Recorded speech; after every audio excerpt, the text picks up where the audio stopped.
જય શ્રી કૃષ્ણ। આજે હું તમને પાલક મસાલા ઇડલીની રીત શીખવાડું છું।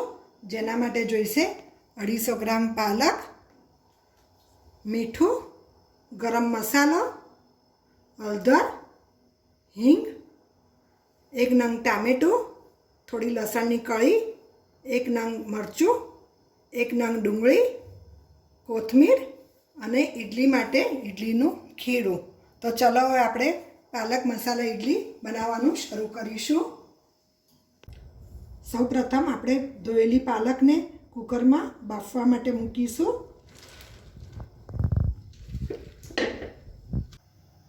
એમાં થોડુંક પાણી નાખીશું અને કુકર બંધ કરી અને એને 2 સીટી વગાડીશું।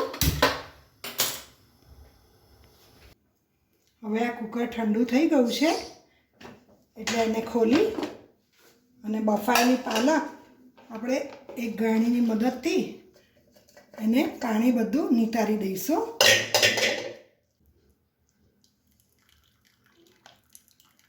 આ પાણી પણ આપણે ઉપયોગમાં લેવાનું રહેશે।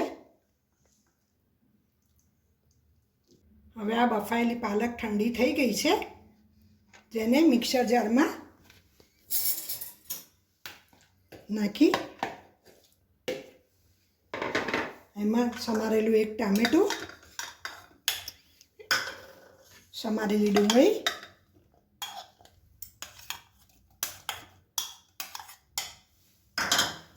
સમારેલા લીલા મરચાં, લસણ,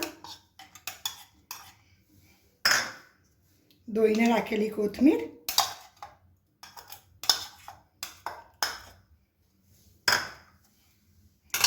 અને થોડુંક એમાં પાણી ઉમેરીશું। જે આપણે ગાળેલું હતું એ જ પાણીનો ઉપયોગ આપણે કરીએ છીએ।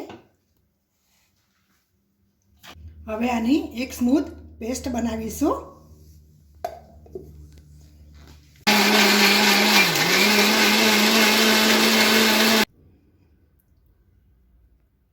જો હવે આ પેસ્ટ તૈયાર છે।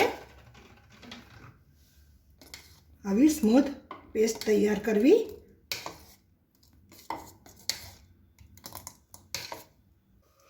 હવે ગેસ ઉપર કઢાઈ મૂકી અને ગેસ ચાલુ કરી 2 ચમચી તેલ નાખો।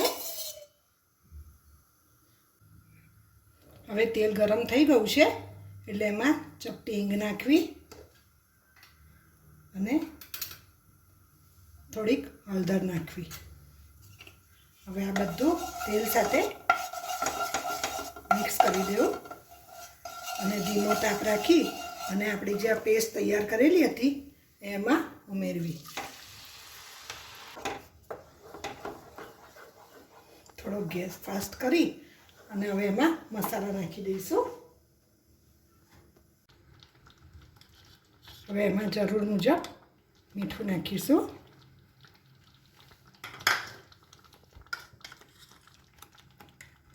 એક ચમચી ગરમ મસાલો નાખીશું અને એને બરાબર હલાવી દઈશું।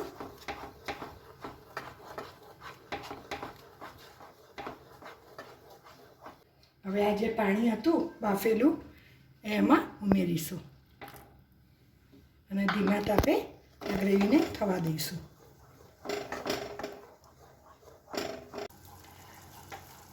આ ગ્રેવીને બહુ થીક કરવાની જરૂરત નથી, કારણ કે એમાં આપણે ઇડલી પણ ઉમેરીશું।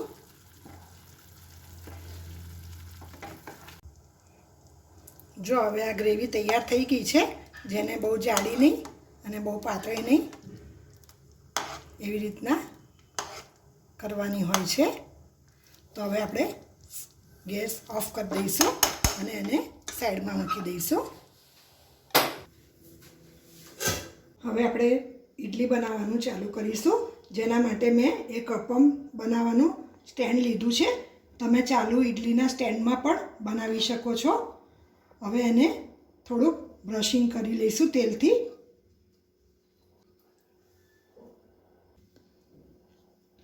અને 1 ચમચી ઇડલીનું ખીરું એમાં ઉમેરીશું।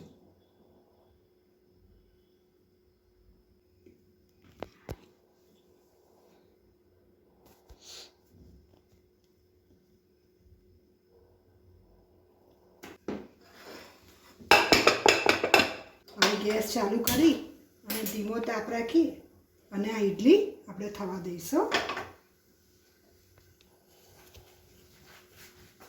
અને થોડું તેલ ઉપર મૂકી દઈશું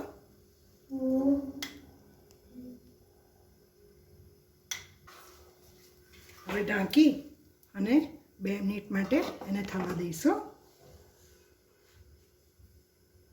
હવે જો આ 2 મિનિટ થઈ ગઈ છે એટલે આ ઇડલી એક સાઈડથી આપણે ઉલટાવી અને બીજી સાઈડ આપણે ચડવા માટે મૂકીશું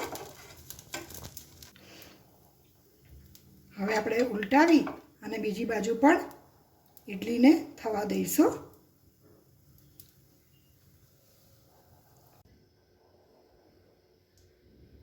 હવે આપણી ઇડલી પણ તૈયાર થઈ ગઈ છે અને પાલકની ગ્રેવી પણ તૈયાર છે એક સર્વિંગ બાઉલમાં પાલકની ગ્રેવી લેવી એમાં આ બનાવેલી ઇડલી એમાં ઉમેરવી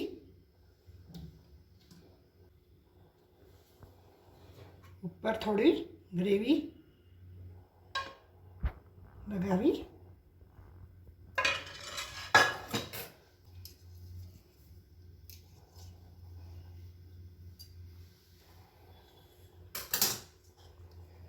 અને કોથમીરથી ગાર્નિશિંગ કરીશું